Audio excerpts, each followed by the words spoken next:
کوئی مصیبت نازل نہیں ہوتی مگر اللہ کے حکم سے، اور جو شخص اللہ پر ایمان لاتا ہے وہ اس کے دل کو ہدایت دیتا ہے،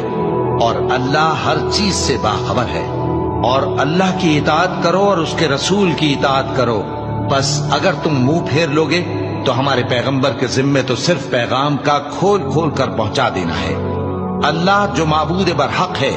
اس کے سوا کوئی عبادت کے لائق نہیں، تو مومنوں کو چاہیے کہ اللہ ہی پر بھروسہ رکھیں۔ مومنوں، تمہاری بیویوں اور اولاد میں سے بعض تمہارے دشمن بھی ہیں، سو ان سے بچتے رہو، اور اگر معاف کر دو اور درگزر کرو اور بخش دو تو اللہ بھی بخشنے والا ہے، مہربان ہے۔ تمہارا مال اور تمہاری اولاد تو آزمائش ہے، اور اللہ کے ہاں بڑا اجر ہے، سو جہاں تک ہو سکے اللہ سے ڈرو اور اس کے احکام کو سنو اور اس کے فرمانبردار رہو اور اس کی راہ میں خرچ کرو، یہ تمہارے حق